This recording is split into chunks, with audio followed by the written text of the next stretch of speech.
Yeah, big ups to you, bro. That's major. Word. Yeah. So, speaking of work, did you hear about this new law that just came out? Which law? Bro, so the law is called the disconnect law. Basically, it's showing. It's not showing. It's really creating an atmosphere where people can't come to you once you're.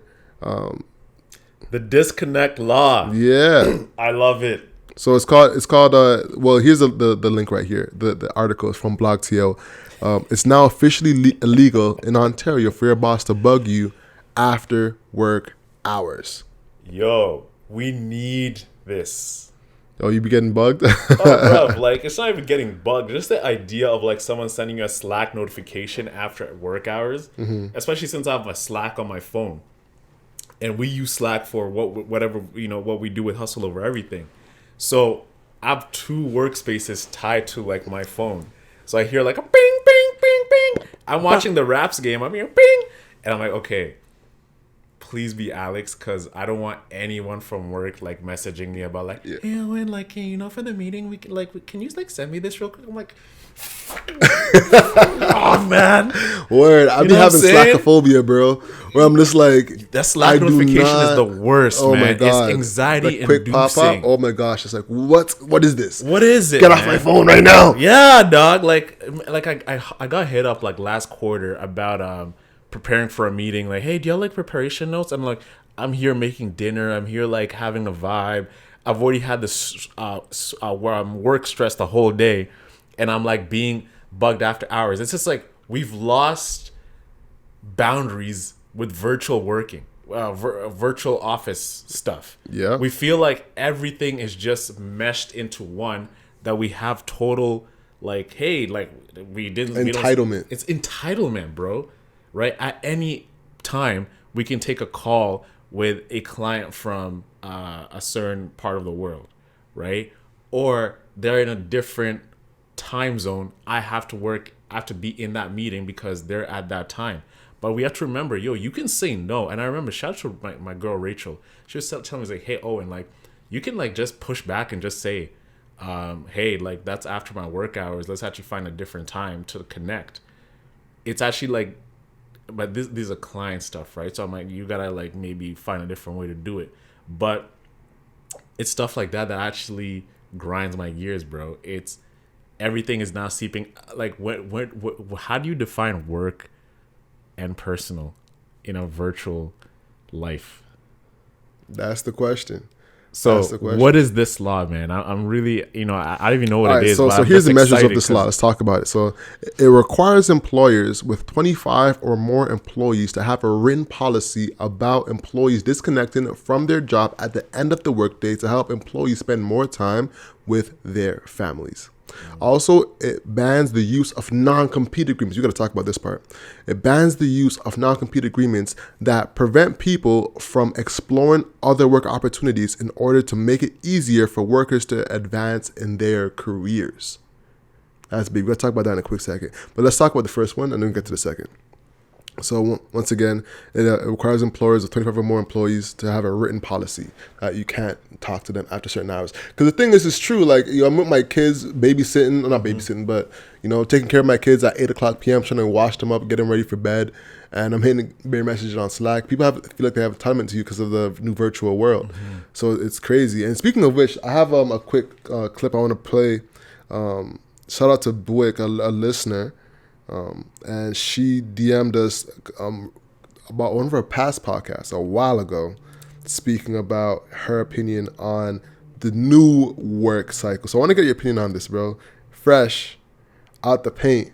You know what I'm saying? I haven't even heard this. I didn't even play it yet. All right, here you go. So I was listening to your episode earlier today on, I can't remember the title, but it was the episode where you guys were talking about remote work, and you guys... Well, more Owen seemed to really like be against remote work, and I just want to offer that some stats have come out saying that remote work is actually better suited for women of color, especially Black women, because I don't have to worry about doing my hair, wearing a weave, or wearing braids in the office. I do not like the concept of a manager walking around monitoring me, and as someone who's also building something on the side, I can take meetings do my lunch break, do my own thing, whether it's my podcast or my media brand, and I can run errands and still get my work done. So it makes me feel like I have autonomy over my life versus having to go into the office every day. So I thought I would share that, but great episode. Thanks. All right. Right from the listener. Right from the listener, bro. So, by the way, before you answer that, ladies and gentlemen, if you want to be featured on the podcast, send us a DM, a voice note to 24/7 Hustle. All you got to do is type in 247. It comes right up. And you can send us a DM on your thoughts of a podcast episode, and we'll feature it. We'll play it. All right. So, ask me the question. What did you think of her voice note?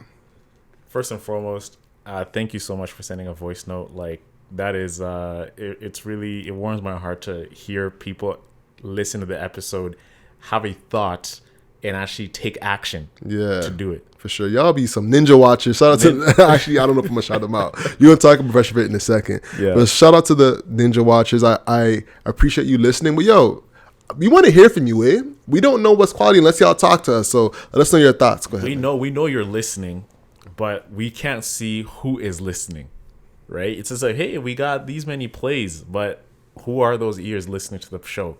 So please send us a DM. Just say, hey guys, great show. Really loved it. It does wonders because you're working here. You're putting out content. We just like some feedback. You know, what you liked, what we can improve upon. If you disagree with us, let us know. Back to Buick.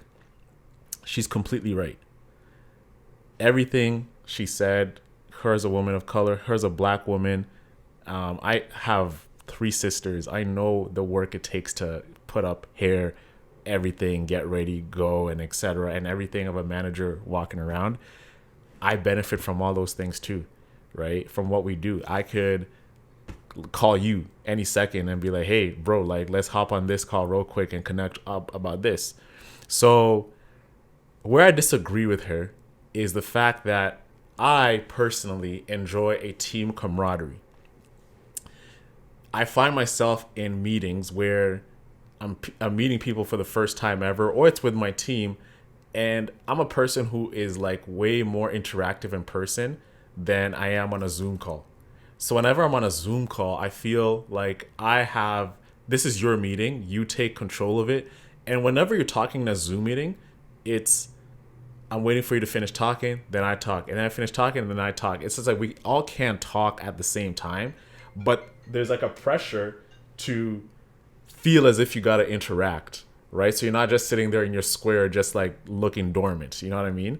So I personally want to go in the office just so I could dap people. I can meet them in person. I can feel as if I'm being friendly with them, that we're actually interacting, because I feel like sometimes I get a bad rap because I'm quiet in meetings, but I'm actually just listening. You get me? Mm-hmm. I'm just listening. I'm just paying attention. And the thing is, bro, I feel like there's pressure to talk in a meeting to feel as if you contributed to the meeting. We got to debunk this whole thing where you have to feel as if there's pressure to talk. But sometimes you just don't have anything of value to add. So why am I going to open my mouth and just say something? You know what I mean? Like, oh, and don't be the person that just repeats other people. I'm recycling. Yeah, I totally days. agree with like whatever. I feel like a fraud when I say that stuff. I'm like, man, I'm just taking your words and repackaging and remixing it. It sounds like mine.